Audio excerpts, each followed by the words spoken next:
Hi, welcome to our first review for Wanderers FC. It's a bit odd because we were going to do it at the end of last season, and then we thought we were going to sign some more players at the start of this season, and then we kind of didn't. We found it really easy to sign players at the end of last season, really, really hard to sign them at the start of this season, but more possible to have signed them after the start of this season. I don't know if that's going to be reflective of every season. We'll see though, but there's a lesson there, I think. We shouldn't definitely, we'll have to see, obviously. But I think the one key lesson for us is that we shouldn't count on being able to sign players at the start of a season. So we shouldn't rely on being able to do that. But moving on, I think we're just going to have a look at what we've done so far this season quickly and go through our players because a lot of them have changed now. And in fact, we're already getting rid of players that we signed at the end of last season for various reasons, so we can go through that. So I think maybe the best thing to do is to just look through, like we did before. We went through our players. We can just look through our players that we have. I think. I'm just wondering if it's better to go through the squad screen and do it. What I'll do is I'll just go through now the ones that were in our starting squad that we still have. And then we can go through the transfers in and we can look at the players in the order that we signed them and we can explain our thinking why we got each player as we got him. Because some of them were mistakes, some of them were bad decisions, but it's because we signed players afterwards that rendered the players that we signed previous to that useless. So I think we'll do it that way. So from our initial squad, we still have Gautier and we're starting him. Now he was our sort of star player, I think. Last season he averaged 8.79. To be honest, this season he started as a substitute, but he's forced his way into the team. Nothing ridiculously brilliant over the top, but he just has got all-round sort of decent numbers and attributes. Physical's not that great, but he's got the pass. It's just, I don't know, he's just doing a job. That's the thing. He's doing a job, and definitely we can look to upgrade him. His central midfield partner is doing an even better job. But it's a place to upgrade. But for now, we're happy to have him around, and when we upgrade, we can release him. It's just that simple. He's probably not really worth anything on the open market or anything material. Despite playing really well, I think he might. If we get anything, it's going to be less than 100k. That's for sure. Probably get nothing for him. So other players that we have from our starting squad. Nathan Bonnet. Now he was our other star from last season. I think you can see here in AMC last season, 14 matches, 9 goals, average rating 8.64. So we still got him. And as you can see, he's still doing a job off the bench, especially in the league. In the league, 7 matches off the bench, 5 goals. So in the league, he's there. He's useful just to have as a sub when we need a goal, basically. Not a bad thing to have. But again, he's aging, he's declining. He's not that awesome. But again, he's just got some of those key attributes that you want. And again, we're just happy to have him around until we get a replacement. So upgrade him. Other players from our starting squad is our first choice keeper. He has been playing this season, averaging 8.2 last season. This season he was involved in all our early cup matches where we got absolutely battered in some of them. I think in the league, you can see in the cup 5.75, but in the league 7.43, he's doing fine. Still got some nice attributes. He's actually probably our second choice keeper in reality, but we just have Bruno, because he's 22 years old, and if he progresses okay, he might be decent, this guy. So we just want him on the bench so we can bring him on whenever we get a chance so we can get some appearances to help his development. So basically it was like Varhaus is our first choice keeper, and then Goring as our second, our backup, and then Blank as our third, except Blank sits on the bench in either case. Unless the match is super important, then we'd have Goring on the bench instead. Esteban was in our starting squad, but he's been released. You can just see he's just got the attributes to do a job. And again, last season he was great, 8.07 in the qualifying league, but this time he's 32, he's declining a bit, and we've just signed a number of really good defenders, and he's just eventually sort of been made completely redundant now. I just don't think he'll get another game. He might have had a spot on the bench, but I think now we just got too much depth. You can see 3 centre halves starting. We got these 2 guys on the bench that are probably, and then we got this guy in front, all in front of him in the pecking order. I think, I don't know. There's a toss up between Lucas and Esteban, who's higher in the pecking order. Speaking of which, Lucas was in our starting squad as well. I think they're both going to go anyway. So it made sense to get rid of this guy first because he's 32 and somebody might come in for Lucas, and we can have a look at him. So somebody might come in for Lucas, potentially, because he's got some nice technical attributes and some of the key ones that he needs: heading, marking, tackling, reading game. He's got some really nice key attributes. Jumping not quite high enough. Physical's a bit lower around, but and he's 26. But this, don't know if we sell him, but there's far more chance of somebody coming in for him for a bid than there was for the 32-year-old guy. So that's why we've done it that way around, but they're both probably going to be released in the end. And that's it from here. In our under-21 squad, we might have some of our initial players left. This guy was in our starting squad. I think, he's decent because, I just don't think he's got the future though. At 21 years old, his tackling for a defender just isn't high enough, basically. And if it is going to be this low, everything else just isn't high enough to compensate. Yes, he's got some nice physicals, but he's just not quite going to make it. In saying that, for under 21 squad at the moment, he's good enough to start. But that's just because we've only got enough players to field a squad, and I think this close season we will put in an effort to properly upgrade our under 21 squad. And obviously he won't be in the next season anyway because he'll be 22. He'll probably be released, but for now he's just in there to help make our team a bit more competitive. Barbosa was in our starting squad, I'm pretty sure. Yeah, but he played some matches off the bench actually. Officially he won't play. I don't think he'll play any senior matches this season. And again, he's just starting because he just to help their team get results. We were struggling a bit when we had we weren't starting Barbosa or Irames, not sure. We're starting 16 at a pair of 16-year-olds instead of them, I think, and an 18-year-old here instead of Irames, and he's got really low endurance. So between being younger and having that really low endurance, that helped a bit changing that one over. And we're starting Muir on the right wing. We might want to give him some more games though, Muir, looking at it, because trying to get him off the bench, because we did pay 360k. He's actually our record signing, pretty sure. So we probably do. We've replaced him in the starting lineup, and Barbosa's definitely doing the job. But yeah, we can look at that after. So Barbosa's in our starting squad, and I think Palmai was in our starting squad, but he didn't play. But he's in our starting squad, and again, I think he's just around for the time being. He'll be released in due course. We just can't release them yet because we need enough players to fill a squad. So as we sign youth players that we want, we'll just release these guys. We've progressively been doing that, and we're down to them. That's it. So literally in this squad, it's Palmai, Barbosa, and Irames from our original squad, and in our seniors, it's Gautier, Bonnet,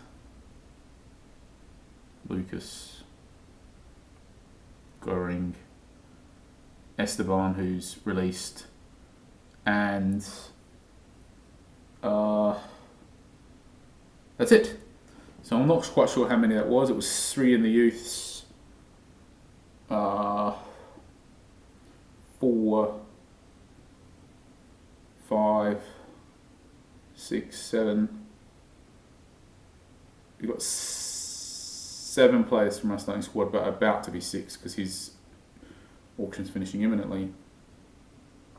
So So there are the players that we've got, and I don't suppose. I mean, the youth players we're not interested in because I don't think any of them are going to be quite good enough. But they all maybe are quite. Maybe they might get a bid. I don't know. I just feel like we'll be lucky a little bit if we do. And for the senior players, it's really just the case that one of them's starting. The keeper's important until we get a quality back up, but there's no rush really because he's good enough and as a backup. And yeah, we got Lucas who'll be released at some point probably as we sign another player. And then it's the case that even though for this season I think Bonnet and Gautier, we're happy to use them until we can get the right players and we can be patient. But I don't think either of them will have a role next season. So I do think come next season, we probably won't have any of our starting squad. That's going to be my guess. The only possible exception to this might be, there might be two possible exceptions I think. So the first one is the keeper, and that will all be dependent on whether we pick up another younger keeper for a cheap price that's equivalent or better. But he might, if we don't, he'll be around. He puts no pressure on us to do so. He's definitely good enough to be a backup or third choice keeper next season, that's fine. And Gautier might be around as a backup next season if we really struggle to get in a central midfielder. But I think the more likely outcome here is that none of our starting squad will still be with our team come the start of next season. That's my best guess. That would be my guess. So moving on, we'll look at all the players we signed in the order that we signed them. So let's get this in the right order. So the first one was Kiyomizu, which was we actually signed this guy last season as he was a free agent, and it's because we didn't have a backup keeper at all. We released both of our other keepers that we didn't like, and we just signed him as a backup keeper, knowing that we'd probably use him in our youth squad. He's only got 6 determination, but other than that, his attributes are nice. If he had high determination, I think he could be really good. With a low determination, I don't know what he would do, but at the end of the day, he's playing for our youth squad. We might get a better youth keeper, we might not. It just puts no pressure on us. I don't know, I'm not going to go on too much about that guy. I think it just is what it is. He was free.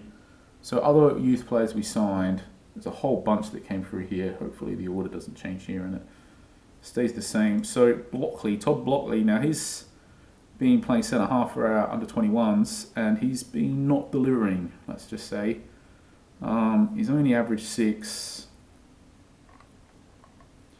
and there's not really any big red card or some 2 or 3 out of 10 that's caused that. He just pretty much just gets 6 every match. I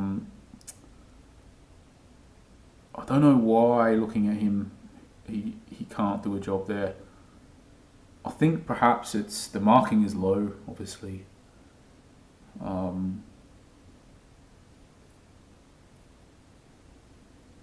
So I don't know. He's got nice all-round attributes. He might come good. The thing is, the passing is too low to worry about training him anywhere else, and could potentially train him up in fullback. But I do think centre half is his best position. If his marking increases a bit and his overall attributes increase a lot, then maybe. But again, we picked him up for 110k. We knew we wanted to field a youth team. I feel like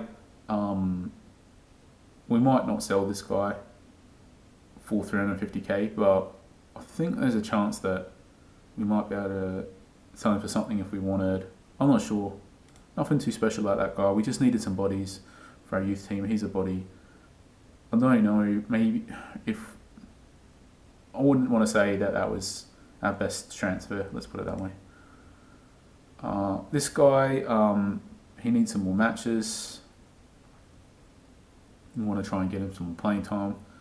I think overall he's got some nice attributes. He just needs some more matches to help his progression. I think we could have looked at that Blockley as well. I think it's important to point out that because the previous owner paid 260k for him, and we got this guy for 50k. So, you know, with previous owner paid 250, we've paid 50k. We look at that for the previous one as well. And overall, he's got some nice, just nice attributes all round. So I think he could be a player.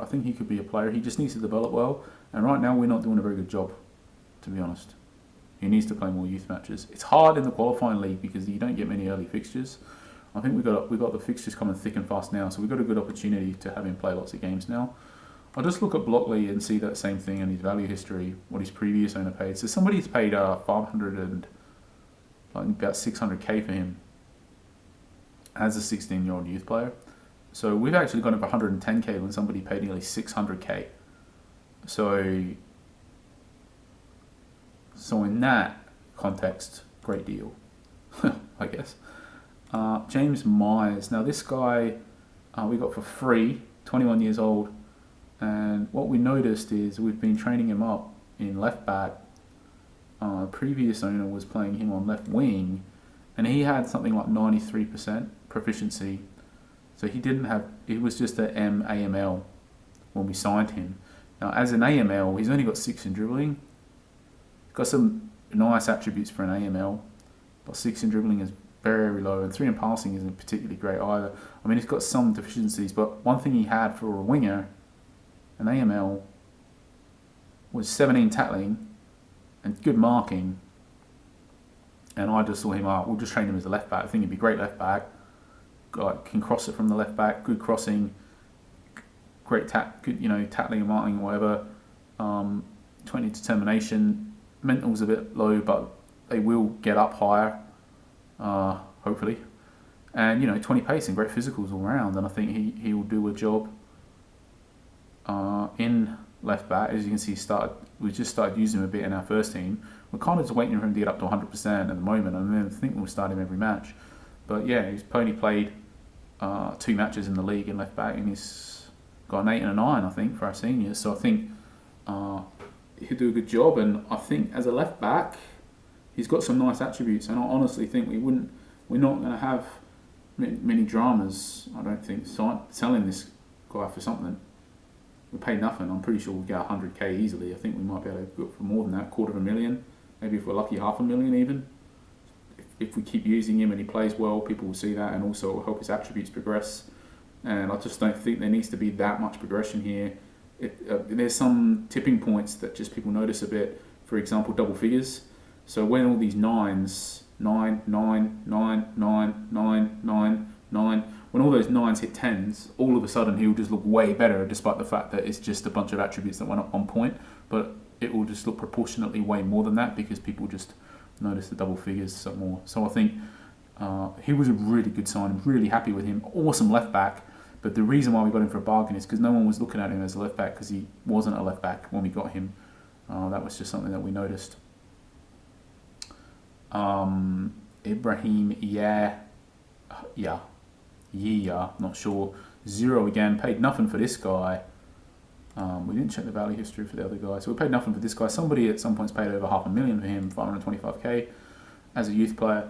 For us, as you can see, in the league, 12 matches, 9 goals, playing an awesome. I don't know. He's got some deficiencies. His dribbling's sort of a bit low. I think that's the main one, really. I think outside of his dribbling being low, I think he's pretty good as an AMC all round. He's kind of got.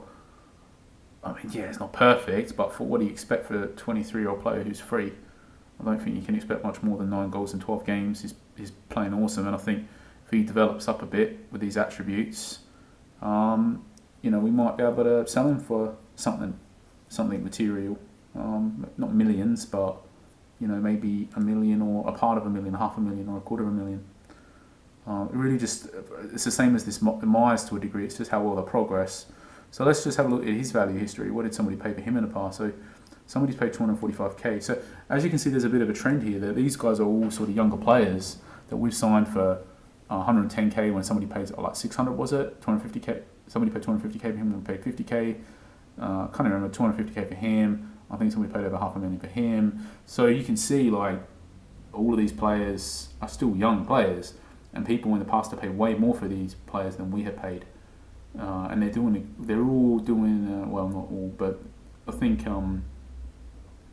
somebody in the past has paid a lot of money for them when they were young, and they're still young, and we got them cheap. So I think the potential, even though they might not all individually work out as a good investments, I think the bad ones are going to be more than made up for by the good ones, kind of thing. So the next one is Bruno Blank. Now he's a keeper.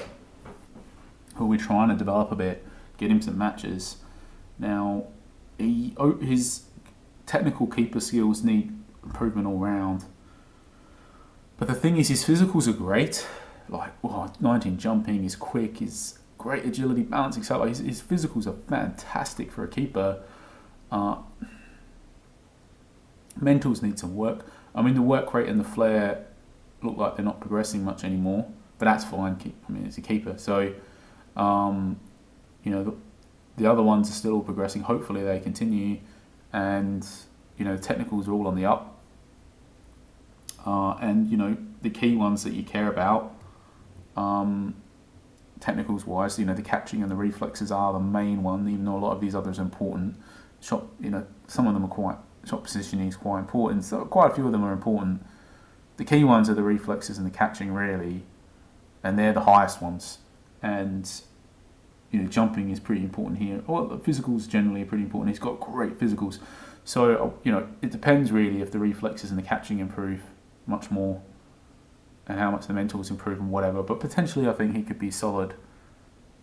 I think he's on track to be a solid backup keeper. Worst case scenario.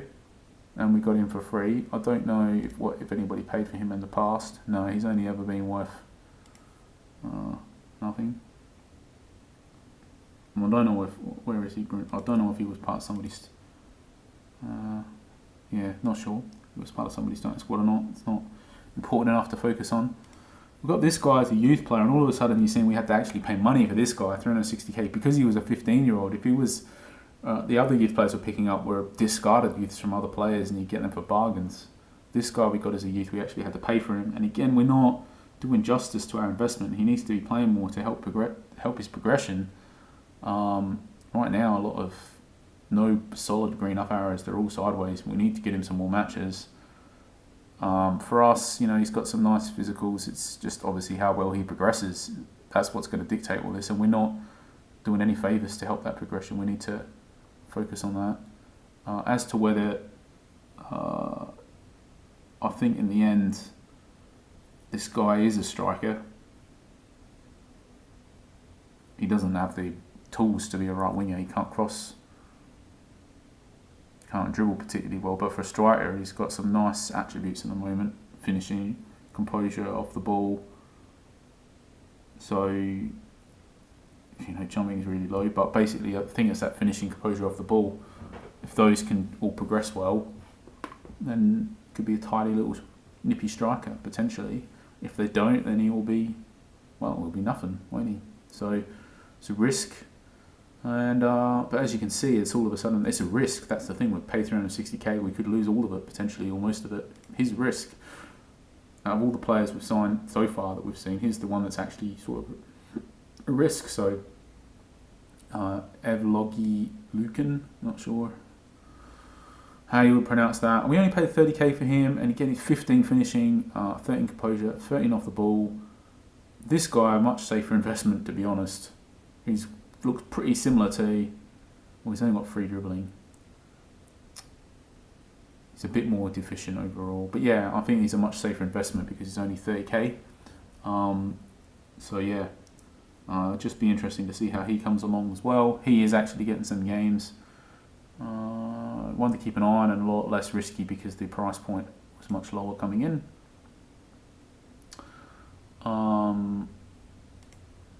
Paid nothing for this guy. I was pretty happy with this signing, to be honest. I don't know how we got him for nothing, because you look at him for a 19-year-old, it's like, whoa, look at these technicals. They're all double figures almost already.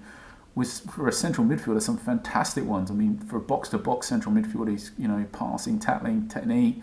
He's awesome physicals. The mental's not that great, but they'll catch up. For me, I was just like, whoa, this was one of the players that I made to sign. I was like really surprised. Like, how did I get these? It's one of those players where you put your maximum bid in at $500,000 or whatever, and you got him for free, and you're like, what? How did that happen?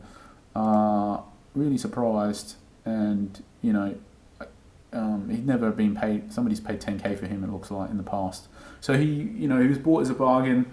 I don't know why he's dodging everybody's filters as a central midfielder. I'm not sure what he's lacking that everybody cares about so much. His finishing is a bit low. but you know, I don't know. We could potentially, if we cared, we could retrain him as a DMC. He might be a little bit better there, but really, for us, he's kind of just okay as an MC. I don't know if it's worth all the hassle to retrain him. So yeah, it'd be interesting. A lot of solid up arrows as well. If he can progress a bit more, he might actually, be a part of our first team squad potentially. And I'm already looking at this, and I'm already saying, oh, that's a bit low. Pretty much. So let's up that.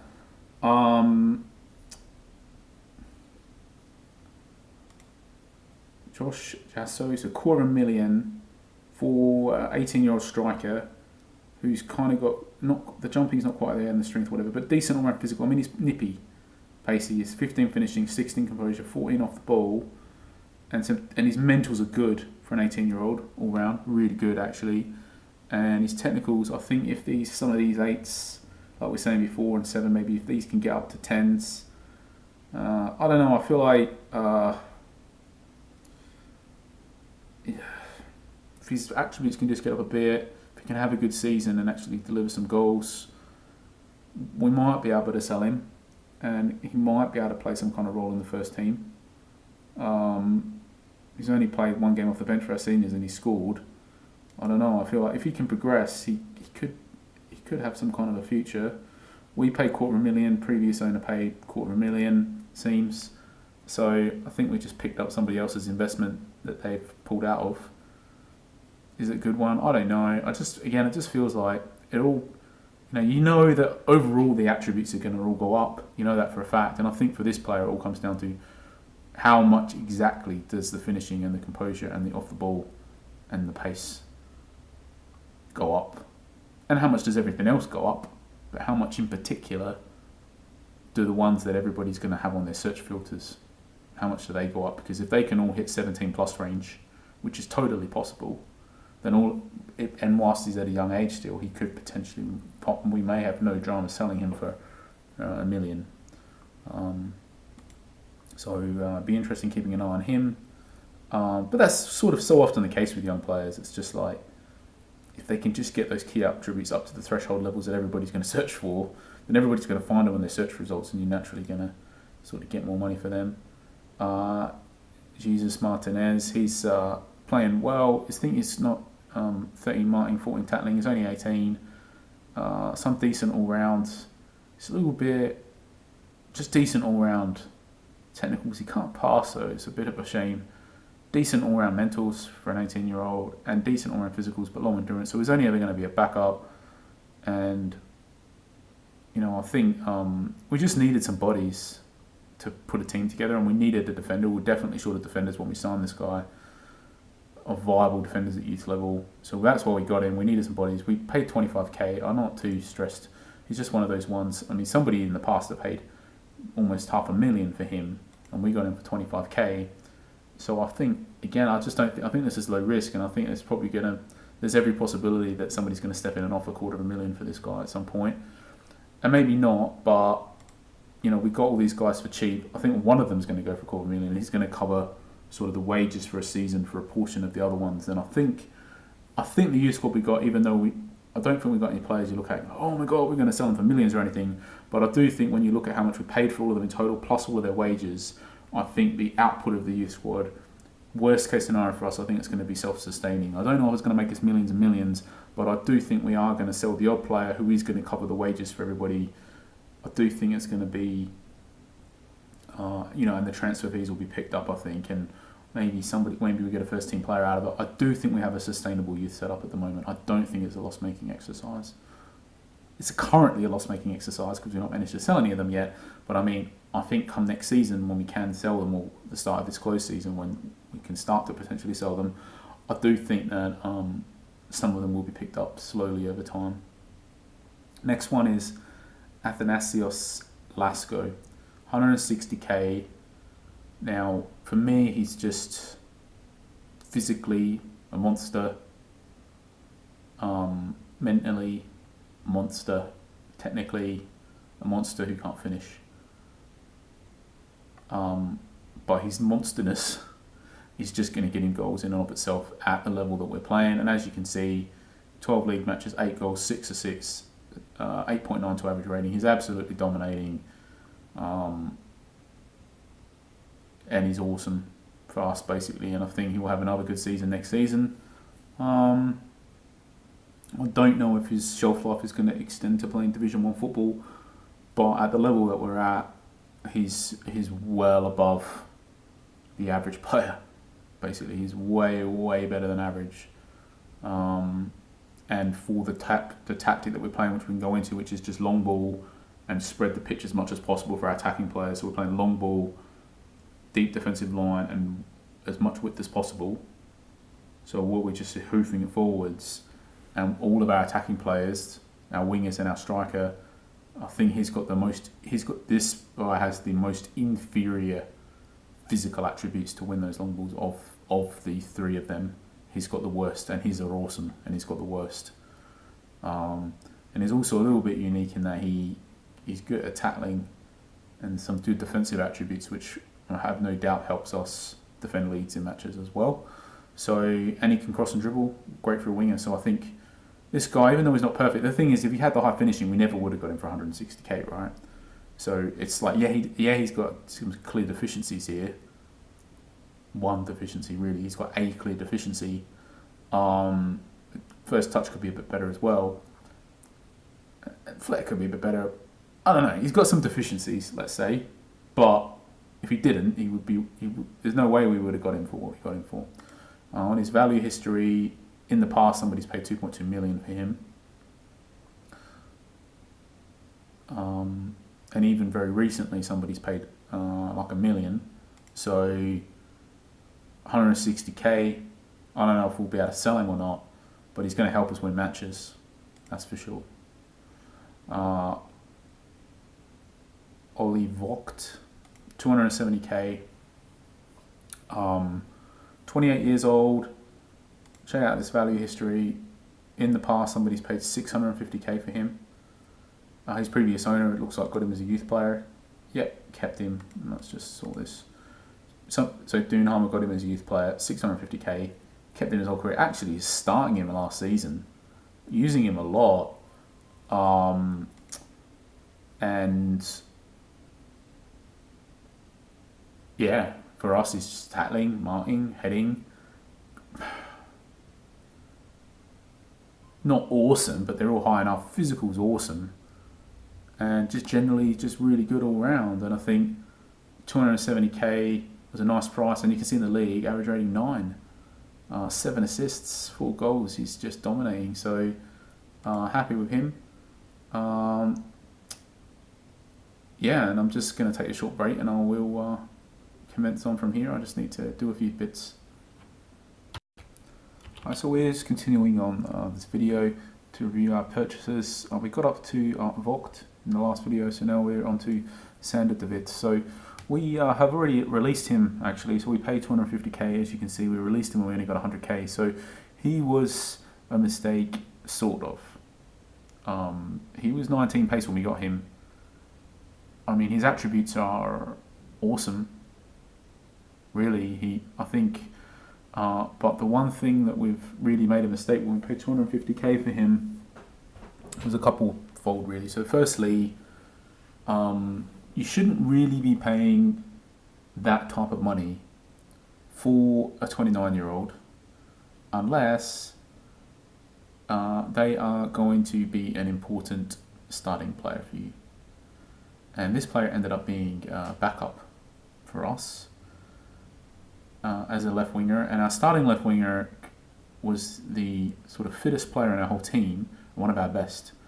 So our starting left winger of all of the players in our whole team, other than the goalkeeper, never needed to be substituted off, unless they're injured, of course. So this player was never needed, really, because under any circumstances, to get him on the pitch, he had to be forced on, or the left winger had to be injured. They were basically the only circumstances he could get on. And he couldn't start just because his endurance and natural fitness is so low. If he starts, he has to come off every match. He was one of the first players we signed, so We didn't have the better left winger yet that we're talking about. We can look at him after. So at the time it wasn't, but it was still a mistake anyway. And the reason it was a mistake is what we said before, is because you shouldn't pay 250k, that type of money. You shouldn't be paying it as a new user for a 29-year-old player unless they are going to be an important starting player for you. And he couldn't start because of his low endurance and natural fitness. He wouldn't be able to start. So he couldn't possibly be an important starting player for us. He could be an impact sub, but you don't really want to be paying 250k for a 29-year-old impact sub who can't even be an impact sub because he ended up playing the one position that we were never going to sub him on to as well. But that was just bad luck. That last part was just bad luck. He could have potentially been a useful impact sub, but even then it would have been a mistake, I think, because you shouldn't pay 250k for a 29-year-old player who isn't going to be an important starting player for you. So we've since just released him. We had to also not only pay the 250k, but he was getting paid 2k wages a day, I think. But plus we had to pay out his contract. So we did lose a fair bit, even though we got 100k back. I think all up this cost us 210k loss or something. This exercise was a 210k loss to get 2 substitute appearances from him that were basically forced as well. I mean, he did score a goal in those appearances, and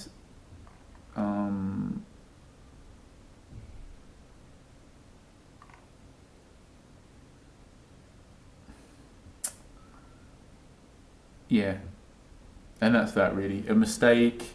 We basically just threw 210,000 pounds out the window, something like that. Pretty big mistake, really. So, as a new user, we have been far from optimal. This is a pretty big mistake, and if you look at the sort of long-term ramifications of throwing that type of money out the window, instead of spending it really well on a player who was a younger player who was good that you could develop a bit and maybe make some money, like selling for a profit, we've thrown 210k away instead of potentially spending 250k well and turning it into $500,000 or $1 million or something. But I think this just goes to show, despite we making mistakes here as well, and somebody else may not have made a mistake this bad. So you can definitely, as a new user, do a lot better than we're doing, because we've made a pretty big blunder here. So next player is, so you can see here, he was bought for 250k and sold here, and he only made 2 substitute appearances, so that was just a big mistake. So the next one is Ryan O'Dell. We paid nothing for him, and he's averaging 9.46 in the league, unbelievably high. Really good for us. Obviously, it's a really high average rating. He just kind of has the attributes that he needs to do the job that we need him to do at this point in time. Obviously, he's going to age and his attributes are going to deteriorate a bit. And I do think that he might have a role next season, but as we discussed before that, I think our other starting central midfielder, both of them are all aging. Both of them can be improved, but both of them are doing a job for us in the present. So really all they've done is they're saying, look, we're here, you're not paying us any money, you didn't have to pay anything to get us, and we're doing a great job for you. So here, take all the time in the world to find the right player. So by all the time in the world, I think we're talking about the next 2 weeks, sort of before the end of the season. So I think, and he might end up serving as a backup squad player for next season. It's a bit harsh when you look at how ridiculously well he's doing in the league this season, but I think that is the reality. I think we have, as we look to improve our squad, getting a couple of good, high quality younger central midfielders who we can potentially develop a bit and sell on for a profit, I think will be the next big priority for us. So a bit harsh on him, but for now he's doing the job. We're in no hurry, just waiting to get the right players. So next player is Charlie Jones, and again we've already sold him on. Now let's have a look, unlike Sander de Weerdt, which was a big mistake, Charlie Jones wasn't.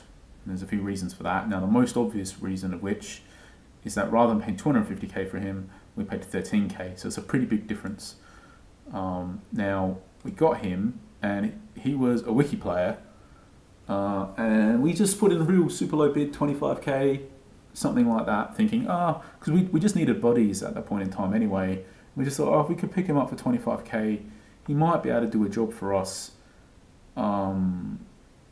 We were thinking, at the time, we had picked up Sander de Wit, the player who was a mistake, and we knew that he couldn't play the whole match, so he'd have to be subbed off every single match. So we needed a viable left winger backup. And we just thought, it'll be him. So we just basically thought, de Wit would start. He'd come off every match for Charlie Jones. That was kind of the plan at the time. And I don't think it was a terrible plan. It was just, we just played suboptimally, I think. But overall, in regards to picking up this guy, I think because he's a wiki player,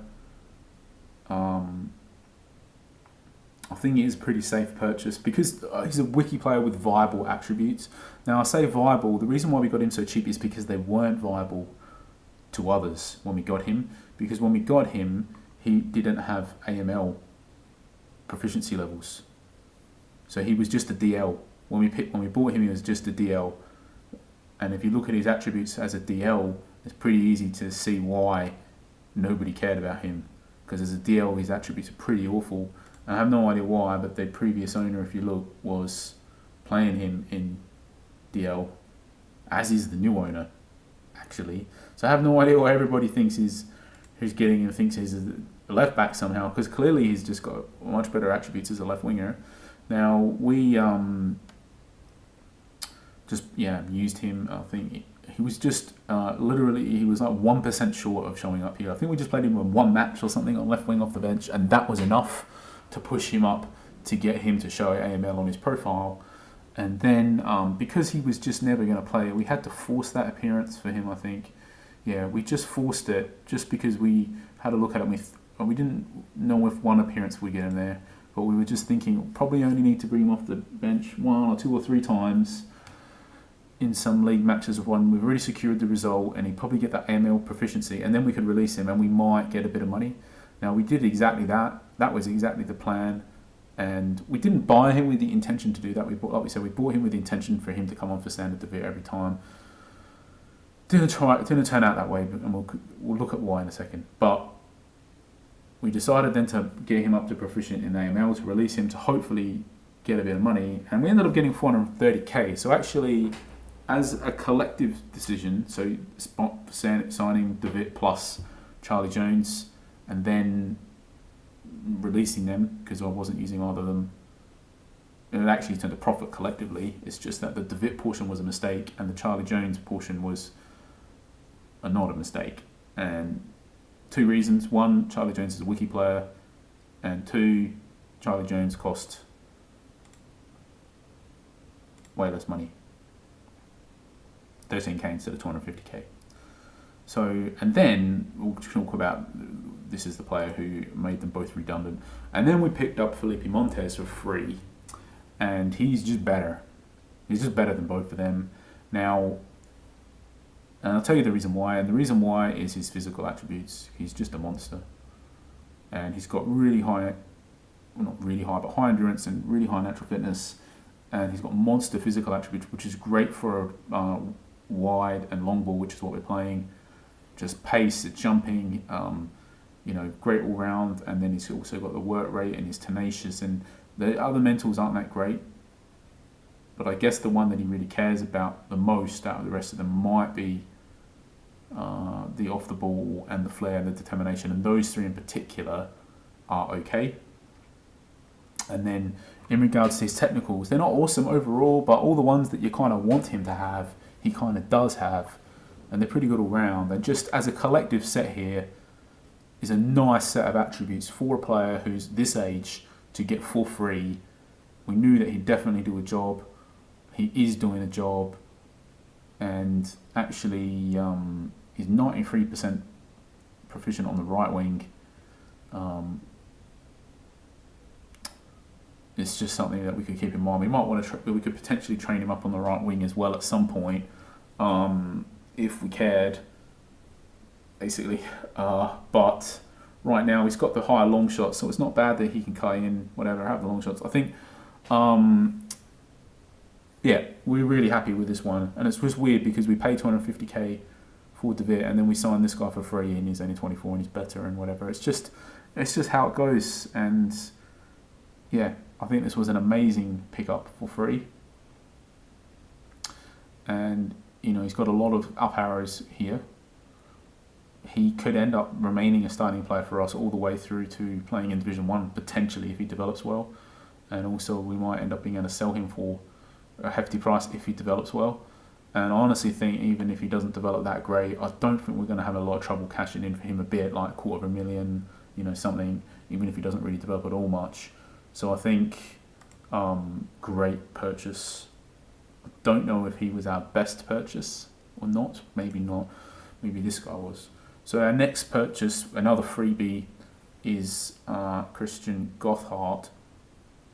Now, when we got him, he was a right winger. He just right winger on his profile. He was a fair bit. Now he's 98%. I think when we got him, he was 91 or 92%, something like that. 93% maybe in striker. Now we've only been playing him in striker all season, and he's edging towards 100%. I think he, you know, should get there in the coming days, and then he'll finally be 100% proficient as a striker, and he can play optimally, I guess. Then, but he's already averaging more than a goal a game in the league, even when he's not fully proficient as a striker. And even though, as you can see, he's, I mean, look at these last 6 matches. He's only played one full match, and he's quite often getting subbed off around half time, and he's still averaging more than a goal a game in the league. And for a right winger, you know, 7 crossing, not that great. Attributes as a right winger, not that good. Quite deficient in a few areas. And has some surplus attributes that aren't particularly well utilised as a right winger, like the jumping, for example. Much better attributes suited to a striker though, and we picked that up, and we knew that we would be afforded the luxury of, you know, playing in Division 3 and being able to, you know, spend half a season or more to get him that last 7% or whatever it was, to get him up to playing in striker.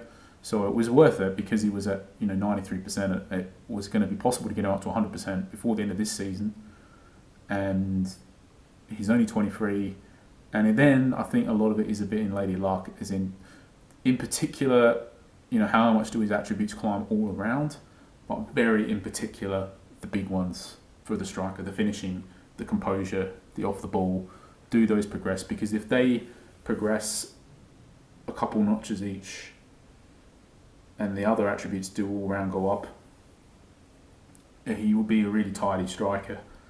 And he's quite young still, and we got him for free. And, you know, again, I think even then, worst case scenario, just like the previous player, worst case scenario, he doesn't progress that much. We end up signing someone better, and he's surplus to requirements or whatever. And I do think that we will get something for him, $250,000, whatever, worst case scenario.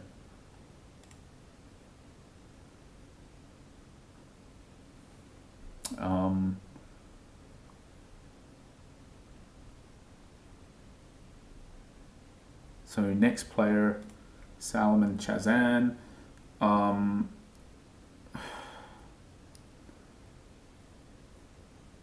He central midfielder. We're using him. We paid 1k. As to whether he ends up being a good player or not, I think is completely dependent. He's already 25, unlike a couple of these other guys. You know, they were younger, so he's already 25. He needs to progress a fair bit. He's just a squad player, really, and he's a more useful squad player than somebody who's, say, 30 in the regards that we could list him at $500,000 or $250,000 or something. Somebody might snap at him and pick him up because he's not brilliant, but he does have nice looking all-round attributes, some really high stuff, and also he's got the kind of stuff that might hit people's search filters, the 17 passing, for example. and then some other particular high stuff if people happen to care about it. They're sort of a bit conditional, like the work rate and tenacity combination, the some of these physicals, the technique, and just generally decent stuff with the dribbling, first touch. So I think it really depends. He could hit some people's filters. It might be possible that we could sell him on for a bit.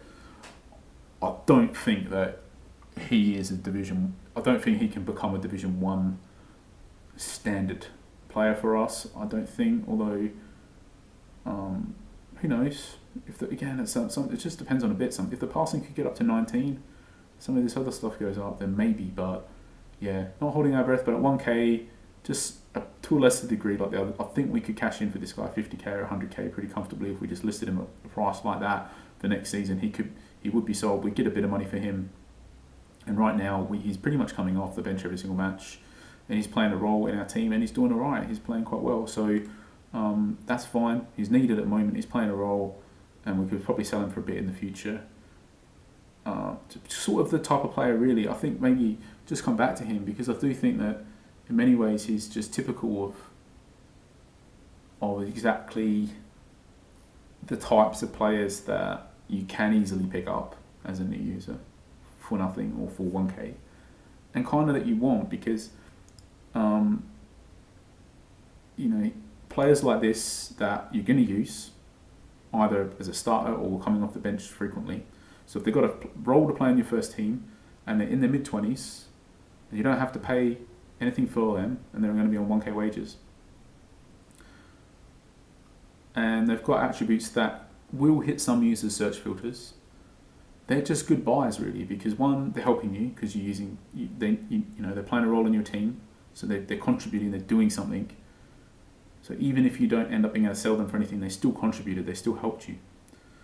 And then also, you don't have to, the upkeep on these players is minimal, the acquisition is minimal, nothing. And that really, with a bit of patience, there shouldn't be any trouble at all selling them on for 50k, for 100k, for 150k, maybe even more. And you basically reclaimed everything they cost you, plus maybe made a bit of profit, and plus they contributed to your cause to help your team progress. So this does make more sense than an equivalent player who's, say, 30, because this guy shouldn't be that dramatic or difficult to sell him for 100k or 50k or something. It should be pretty easy. Whereas the 30-year-old guy probably can't ever sell him for anything. So it doesn't sound like much. What's the difference? It's just 100k versus nothing. It's just 100k. Well, the difference is you're probably going to need 15 players in your first team that are going to play often at least. So it's not, and you've got to get those players, and these players are easy, the older players are easy. The difference is 15 times 100k potentially. So the difference here is 1.5 million. So it can add up to a lot just by picking up players who can help make positive contributions that are in their early to mid 20s basically. But he's a good example, not because he's particularly good, but because he isn't. Some of these other players, I think we were a little bit lucky to pick up. This guy, not so much. I think almost, I wouldn't say dime in a dozen, but with patience you can pick these types of players up pretty easily. So the next one is Juvenile Khalil. Now he would possibly fall under the same bucket as the previous player that we looked at if he was 23 years old or 24 years old or something. In that, if he was 23 years old, it probably would be possible to sell him for 50k or 100k. But because he isn't, he falls under the other bucket, which is he ain't going to probably get anything. We might get a bit, we might get lucky because he's 28 as opposed to 30. We might get lucky, but probably not. When we lose this guy, we probably won't get anything for him. We got him because he has decent attributes for what he needs, and he's versatile, and we needed bodies. And I think he was always going to be a short-term solution, but he was definitely an upgrade from our starting squad as well. And I suppose he won't be at our team come the start of next season. That's my best guess.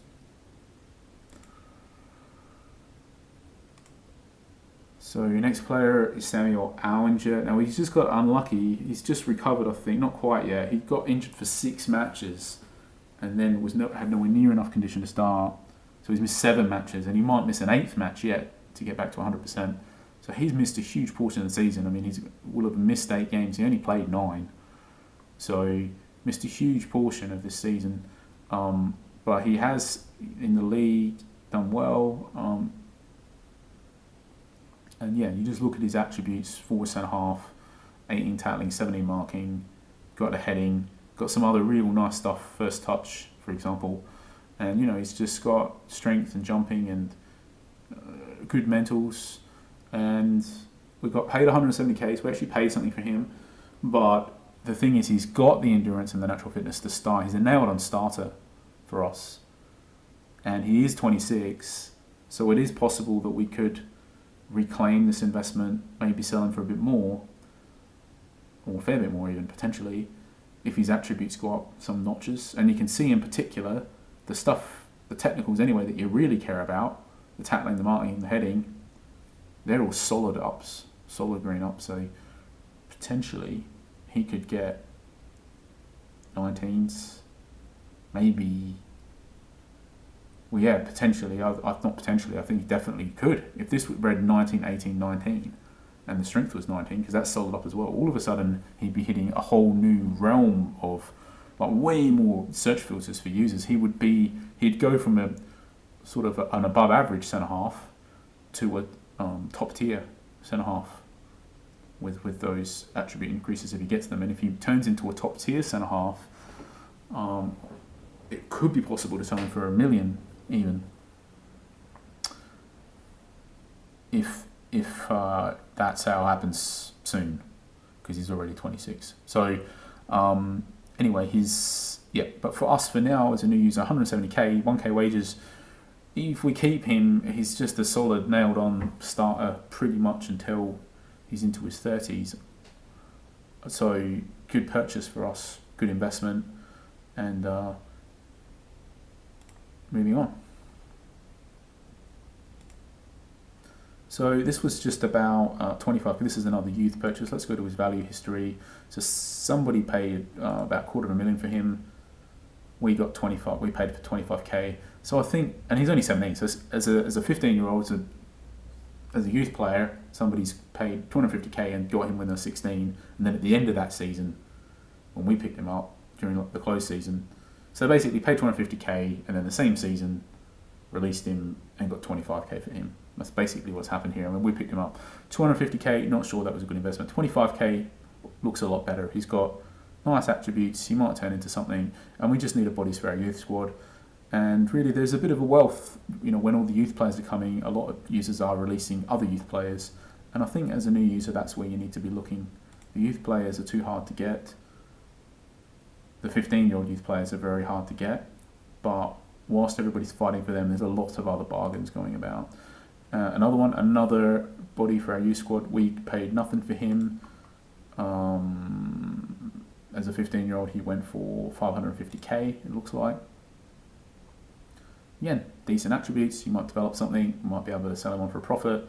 Somebody once paid over $500,000 for him. And he's got a lot of solid up arrows. Some of these attributes pick up. I really think it's totally in the realms of possibility we could sell him for 250k.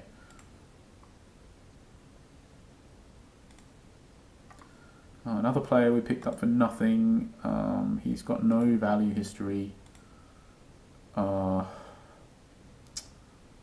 nobody's ever paid anything for him. He's starting for us. He's averaging 7.88. He's doing a good job. He's a bit older. He's 20. I don't know if we'll better sell him for anything. We needed bodies. We might be able to sell him for something. He's got decent attributes all round. We'll see. I don't know. Again, we just needed bodies. Somebody once paid 350k, it looks like, for him. We got him for 25k. And again, just decent all round. Unlike the other guy who's 20, this guy's only 17. So, nearly, could be this season, and all of his technicals could be double figures when he's 17. 16 determination, good physicals. I think this guy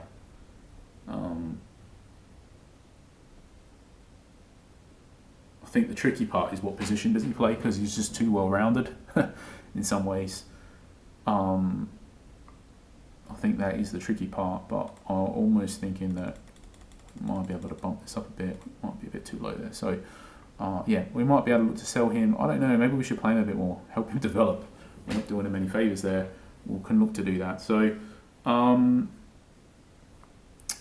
yeah, I'm not sure. His problem is that he's not specialised enough to hit the search filters for positions. He's too well rounded.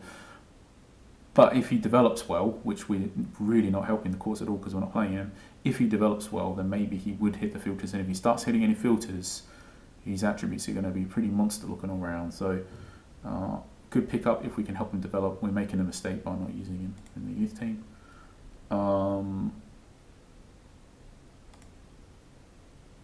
He's not played at all. We paid 50k. We got him as a youth player, 15-year-old. Obviously his finishing and dribbling are ridiculously low. If you exclude them, he looks pretty good, but obviously you can't exclude them. I don't know what he might. He's definitely not going to develop on AMC. Potentially, the handling's not good enough to be. Basically, his only hope here really is to turn into some kind of DMC. We just kind of need a bodies. I think because we're also not using him, I think he's almost a lost cause. So we're just going to transfer list him. I think that might have been, and this is really classic, exactly what we're talking about, because we've signed him as a 15-year-old. We paid 50k for him, and I think probably we'll be lucky to get anything really, because of this dribbling and finishing. Everything else looks decent, but then the determination. This is why we got him for only 50k. If the determination was higher, we might have had to pay way more, despite this massive deficiency. And the thing is, we paid 50k. We probably can't ever get anything for this guy. Best case scenario, I think we'll get 50k, probably. And it just goes to show how little value there is here when you're signing in the 15-year-olds versus, you know, a couple of these other purchases that we're looking at that we paid 25k for. So you've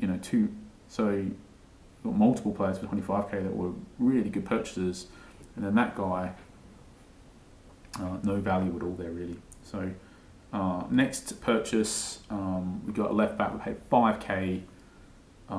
It's deteriorating. We needed somebody to do a job whilst we waited for Myers to become proficient at playing left back, and he is doing the job. He's playing well, 7.73. I think he'll just be released at the end of this season probably, and we'll get nothing for him. He just was literally brought in to do a job to help us win matches now, and you know, he's really high tackling and marking, and got good fullback attributes, good crossing. And yeah, they're deteriorating, but he's doing well. He's bought as a stopgap measure to tide us by.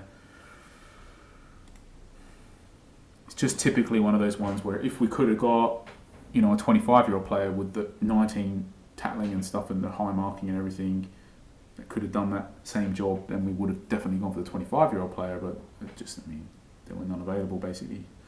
So we'll take another break here, and we're just going to continue. Just got a few messages that people are waiting for us for. So continuing on, okay, the next one, Oliver Bauer.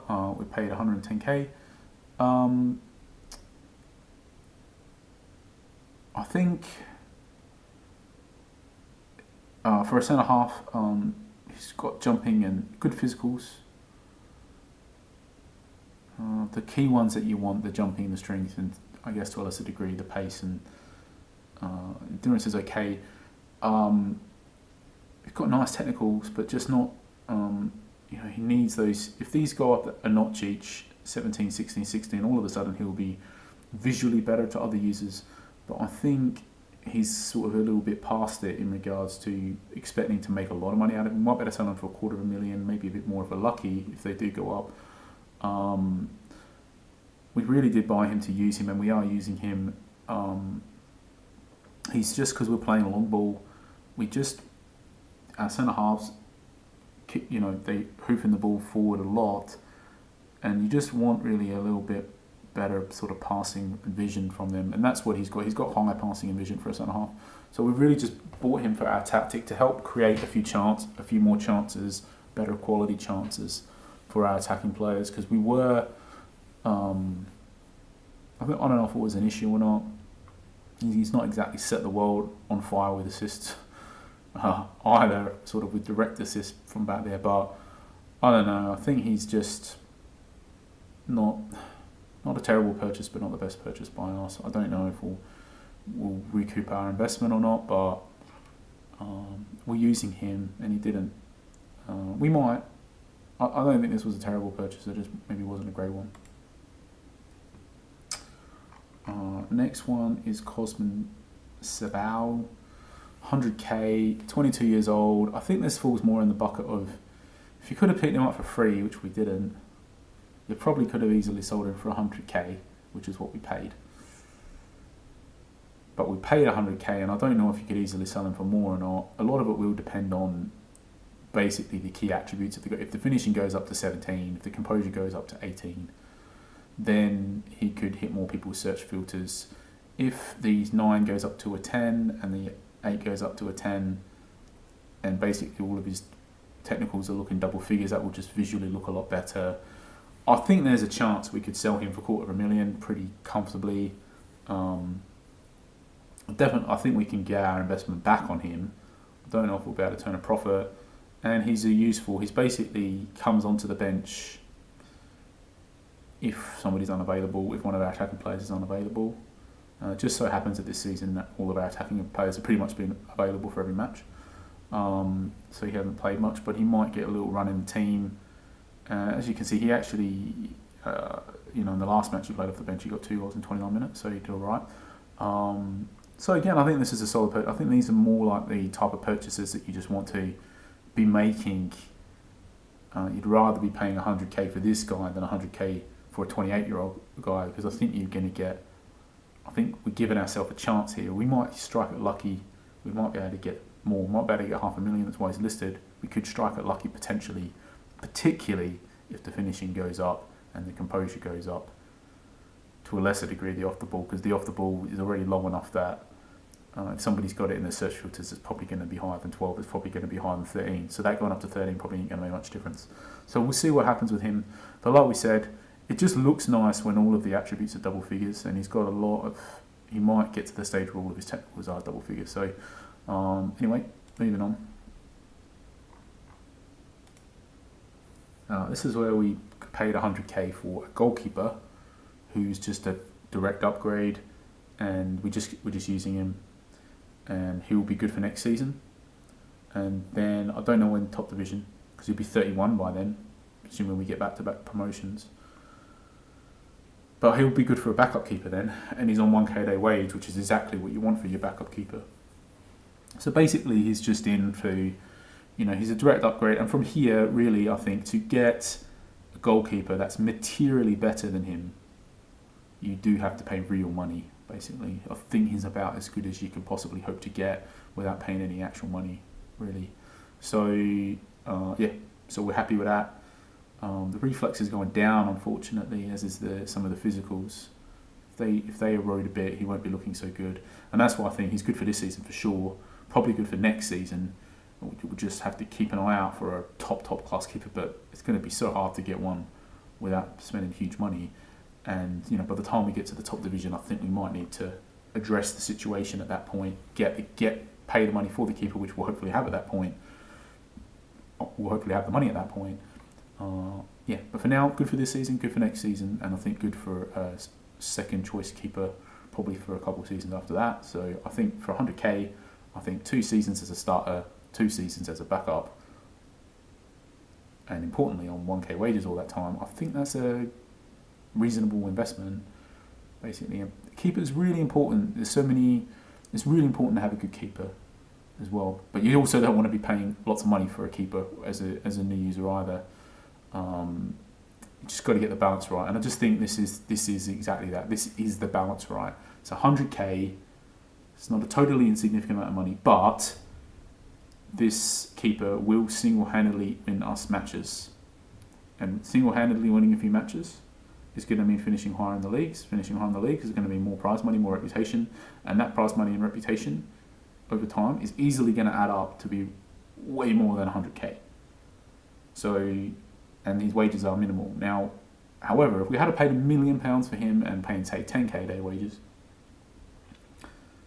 that all may no longer be true anymore. He may not easily, finishing a little bit higher in the league and everything may not easily get you back all that money that you paid. But paying only 100k minimum wages, it will. He doesn't have to get that many results in a season that you wouldn't have otherwise got, and he's worth it. So just a note really there as a new user, you want to get a decent keeper basically. So next one, Eric Calvo, 27 years old. We paid 120k basically for a super sub who's not done anything super for us yet. But in theory at this level, he's got jumping and pace and strength and stuff. He's got the good physicals for a target man, which is the type of tactic we're playing, the big long ball to him. And, 18 finishing, 16 composure, 16 off the ball, decent all round, technicals decent, all some movement. But these basically good attributes for this level that we're at for a backup striker. And I don't know if we'll get our money back. We might, to be honest, if we want to cash in. Like even next season, we might be able to cash in and get our money back. So I don't think this was as a bad. He will hit search filters. We probably can sell him. Probably can get our money back. Maybe a bit more next season if we want to. He might be able to do a job still. To be honest, I think he's just a good super sub. Really, I guess the only thing here is really you just don't want all these old players as the subs. But I don't know. I just think just the for the tactic, goal scoring attributes. I don't know. I think 120k was a good price. I think we can get the money back. I think he might be able to do a job, even though he hasn't done a job for us yet.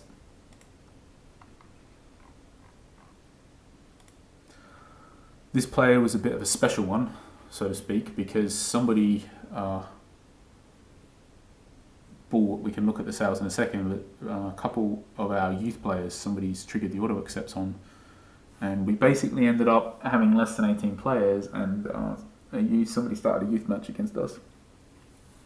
So if we didn't sign somebody in the 2-minute window before the match, if we didn't instantly sign a free agent in the 2-minute window before a match, we would have been given a present, basically. The AI just would have signed some random under-21 player for us. So we basically quickly searched, found what we could within 60 seconds and clicked sign because figured this was better than getting something random. So this is what we got. That's really all there is to say. I don't think there is anything much more to say. He's transfer listed. I don't know if we'll be able to sell him for anything. Maybe we will, maybe we won't, but I don't know. Looking at him, I think if you say you've only got 60 seconds to find a free agent that is under 21 to sign, I think you could have done worse than this, I guess, putting it into the context of what actually happened. Next one, Marcos Santos. So this player was released by a new user, and then you're looking at him. Oh, he's jumping. He was 19. It's gone down. It's frown. But when we got him, 19 jumping, 17 strength, 19 tackling, 19 marking. It's like 19, 19, 19, like so many ridiculously awesome attributes for a centre half. And he's a tier 1 centre half, basically. And we got a tier 1 centre half for 95k. So he'll do a job for us, help us win matches this season. He'll do a job for us, he'll help us win matches next season. After that, he might be a backup. We might sell him, we might list him, we might get something for him. I don't know. But basically, he's a tier 1 centre half that we paid for 95k to get him. I think was a good purchase. Really just wanted to help us win matches now, not so much for the getting money in the future. So Paulo Perez, we've got him for free, under 21 player. So again, he can play for under 21s. And really, he's in a new user squad. So basically what happens is, let's have a look at his career history. The arrows the arrows basically show the progress made by the player in the past 28 days. So if the player has been in the game for less than 28 days, they won't have many arrows, or they won't have any arrows. So I don't know if that was a factor. I think the main factor why nobody was interested though was the 7 determination. I think because that basically, as a youth player, people might be interested in 20 or 18 or 16 or 14 or 12 or 10 or whatever determination. I don't think anybody's got their determination for youth players set to 7, basically. So the determination was really low for a youth player, for what people look for. However, his starting point for attributes is good. He's got the 15 tackling already. He's got good physical sort of. His starting point for his attributes is really good, especially the technical. For a 19-year-old, he doesn't need to make lots and lots and lots of progress here to end up a really handy player. So it'll be interesting to see how he does. But the other reason why we got him is because one of our centre halves for our under 21s was really struggling, so we had to get a centre half for our under 21s to help them be a bit more competitive, so that the team play better for overall, so that the players get better ratings overall, so that all of the players develop better overall. So we needed another centre half for our youth team, but I also think that potentially this guy, if he develops good, he could potentially be first team material. Maybe, we'll see. So that's all the signings. So the sales, I don't think we need to go through all of our starting players that we've released, except for the ones that we got any money for here. We've already covered DeVitt, who we bought for 250k and sold for 10k. We've already covered Charlie Jones, who we signed for 13k and released and got 430k. So the only two players that are really left to cover here are the two players who are in a starting squad who somebody's actually paid money for. So first one is Luis Silva. Now, we used him last season, as you can see, 12 matches. He was coming off the bench every game. I don't know, like he's only got 11 tackling, so he can't play centre half, and it's just not like he's just short. He's too deficient to possibly be able to make the ground up to ever be a viable first team player, in our opinion. Somebody triggered the auto accept at 50k. I can kind of see why as well, because if you ignoring the fact that he ever needs to be a viable first team player at the highest level, and you just want somebody to come in and do a job now for your youth team, maybe he's okay. And we've bought a couple of players like that ourselves, but we typically try to get them for free rather than paying. But we have paid a little bit of money for them, so can't be too critical. It is worth, in the same way that we just bought that other player that we were just talking about, Paulo Pires, for nothing. Probably he can't be a first team player. We're hopeful that he might. Probably can never make it. Don't know, but probably not. But he's just brought in the primary. He might make it, but the primary purpose really was to help our youth team, and that might be the reason why this user bought this player. In credit to them, that might be the reason. So, and the other player that we sold for some money is Florentin Cosma, 100k. Now, I think he's got 18 finishing and viable composure and off the ball and decent long shots and some other decent stuff. He can also play wing, got high crossing, got high technique, got the good pace. I mean, not excellent, but just good. Plus 18 finishing, which is definitely something that people will have on their search for a striker. He's in that like viable wage range in regards to possibly being able to sell somebody. I'm not that surprised that somebody's triggered the auto accept. There wouldn't be that many players available 400k or less on the transfer list that have some of these attributes like the 18 finishing and viable attributes for composure, pace off the ball, etc. to go with it. Basically, probably isn't that many viable strikers available on the transfer list for this type of money. So I'm not that surprised. That's it. So from our whole entire starting squad, we've got 150k. And we've got probably no players left that could be sold for any money. It's basically, we'll track it and we'll cover it in the future videos when we know exactly how it all turned out, but my best guess is that our whole starting squad will definitely end up being worth less than $250,000 for sure. So Yeah. So in regards to one of our key goals when we started, we wanted to make sure that we had a starting squad that was pretty much worth nothing, and we got exactly that. So we might have had a starting squad that enabled us to compete in the qualifying league and get results without having to buy many players and being able to make the most of what we had well and whatever else. But our primary objective was to not have any players that could actually be sold for real money, and to really hopefully not be able to get any money much for our starting squad. And I think luckily we have managed to achieve that, and I wouldn't be surprised at all if this is it. 150k for our whole entire starting squad. I think that's what it'll end up being. If it's more, it's not going to be much more. So that's the sort of purchases and couple of sales that we've had so far. Just checking out our senior squad. So as we're discussing, we've got a keeper that we're happy with. Happy with Goering to be the backup keeper for now, and Blank to be the third choice keeper. We've got really good cover in centre half now. We've got lots of viable centre halves. That's great. We don't have a right back, so we're playing 3 centre halves. I don't know. We've got a left back that's a stopgap. We're just waiting. Myers will probably come in for the second part of this season. We're just waiting for him to get up to 100% proficiency in left back. We've got a good striker and a good impact striker off the bench, and a good third choice striker, and a good youth fourth choice striker, I feel, who's played one off the bench and scored. So we're covered in the striker department for the time being. We've got really strong wingers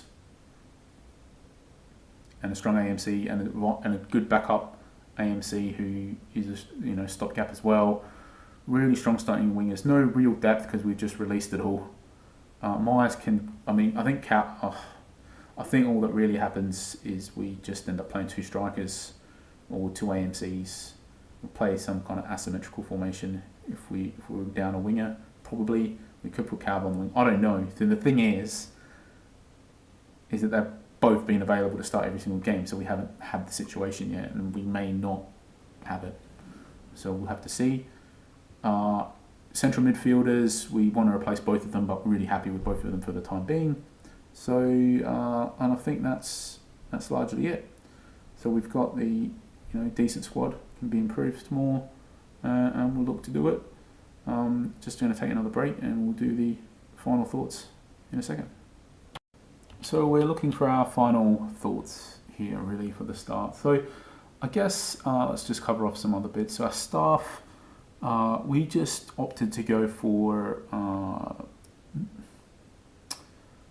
signing staff for 1k wages.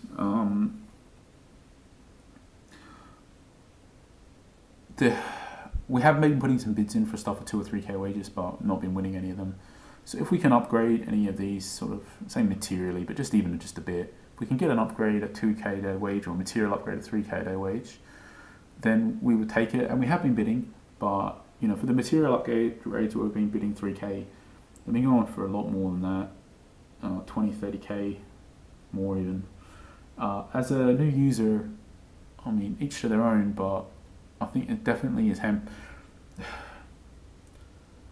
it's hard to justify 30k wages for a new user, for a staff member. 3 lots of 30k wages, it's 90k a day. It's like, I don't know, it's 2.7 million, is that right? A month, something like that. I think that's right. 2.7 million a season in wages just for staff, ignoring their signing fees, which would be about another million. It's like 3.5 to 4 million.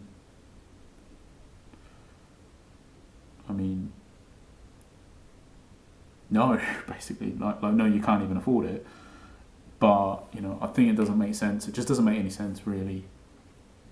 I think, which is what we run into here, which I think, for any staff that you would justify paying 3k a day wages for as a new user, someone else is paying 20k a day wages for that same staff member. So I think as a new user, you pretty much, just want to stick to 1k a day wage staff. I think probably the tactic which we might try now, which we haven't been, which might be to scour the stuff available by 24-hour negotiation and just bid for ones that are better than ours. Just bid 1k day wages, and if nobody else bids, then we'll get them and we'll get a slight upgrade. So that might be the way to approach this. These stuff in particular we just got by looking for ones that could be instantly signed, and we just sort of got the best one we felt that could be instantly signed at 1k their wages. So that's how we got these. So we might look, I don't know, but we've not been able to improve them so far. We might, if we find out a way to do it, we'll let everybody know what we did. But for now, we got these just by instant sign. The best ones are available. So a few bits, I think that we had a player out for the 6 matches and then a couple matches to recover. So the treatment is low. So we can expect to possibly get injuries of that length. In regards to players recovering their condition quicker, or players being out injured for longer or have less chance to get injured to begin with, I think if you want to get a free physio, there's no way that you can tick all 3 of these boxes. That's what it comes down to. At most you can tick 1 and just hope that the other 2 attributes aren't really low, and that's pretty much what we've done. So we've just decided that we want some kind of prevention was our priority. And like we're saying, neither our wingers have been injured at all. So, and we have picked up one long-term injury, but it was to a centre half, and that's where we had the most cover. So I think it's worked out okay for us so far this strategy. But I think there's arguments to be made why each of these 3 attributes are important. I wouldn't say that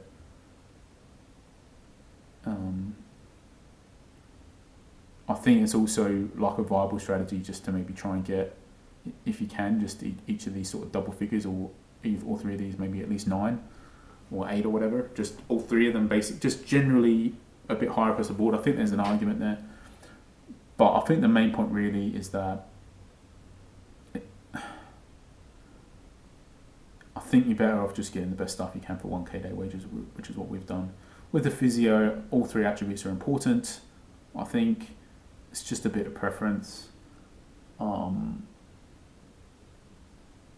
Yeah, I think that's really all there is to say. I think maybe we can do a more in-depth video at some point discussing the pros and cons of each of the physio attributes and under which circumstances or which types of squads each of these attributes makes the most sense for a team. So we could do that one. As for the youth coach, attributes are really nice for a free one. The key though is the organisation. This is the key, because everybody wants organisation for a youth coach. So basically, if we're willing to forgo that, and what we actually do is we sort of just search for, knowing that everybody was looking for it, we actually purposely just searched for coaches that had low organisation and then didn't really set any of the other attributes, and then we were just sort of clicking through all the ones that are available to instantly sign. Now, and we managed to get one. I think he looks really good for 1k day wages, ignoring the organisation. Now, organisation, like I said, most users care about it. And level of 4, it does mean, as you can see up here, that our soft limit is 20, which means that it's going to be really hard for us to run both an under 18 and under 21 squad with this youth coach. But for now, we're only running an under 21 squad, and it's totally easy to do that. But it's presenting a stumbling block for us that we have to basically downgrade our coach, I think, if we want to keep him 1k to wages, or we're going to have to pay a lot of money to upgrade him, or maybe a bit of money to downgrade a little bit and get a higher organisation. We'll have to keep tabs on that. But it is something, of the 3 stuff, it's the one we've been most actively trying to do something about. But it's just hard, because we've managed to get a really good one, basically, on 1k their wages. So yeah, it's because we got such a good deal, I think it's made it even harder to get somebody else that's viable compared to this guy, basically. And then with the senior coach, I think this may be a little bit more about what you could expect on minimum wages, which is that if you've got stuff that you care about, like we do, we wanted a couple bits, he's going to end up with some other really low attributes, which he has. He's got a 1, a couple 4s, and a 5. Now, in particular, we decided that we wanted 8 organisation, at least 8, and you can see we managed to sort of stay at this level of 20 senior players. We could potentially go down to 6 if we were looking for somebody else. And we decided that we didn't care about positional, which was a bit weird, to be honest, because we are trying to retrain players into new positions. But it's something else that people tend to... I don't know, you couldn't get everything. This is the thing. You definitely have to make sacrifices. I don't know. I'd have to have another look properly with the senior coach. I don't know how good a deal he represents. I think he's much more typical of what you could expect to sign for 1k day wages. Whereas I think the physio... We got not super lucky, but a little bit lucky to get one that is good for 1k day wages. And the youth coach in particular, I think, like we said, our strategy here was just purposely search for low organisation, and then just sort of manually handpick and don't be setting any other criteria, and just look until we found something that looked good overall. So that's our stuff. And in our qualifying league, we can go to our club profile and our history. In our qualifying league, we won 12 matches in a draw and a loss. So we won it pretty comfortably, and it was worth pointing out that that was with entirely and solely our starting squad. No, we didn't use any players aside from the ones that we started with in the qualifying league. Just to see how easy it was or wasn't to be able to just create a tactic that makes the most of the hand that you've been dealt with your starting squad, and to create a viable winning unit. And I think we successfully done that, even though obviously we lost a match and drew a match, so we didn't win all of them. But I think we did really well overall, especially when you consider that we didn't sign any players. So this season, obviously, we've gone through all the players that we had signed at the end of last season, started this season. And this season, with our more hand-picked squad, we won every single match. I don't think that we will win every single match for the whole season. I'm hopeful that we will win the league, and as long as it's possible, we'll just try and win as many matches as we possibly can, obviously.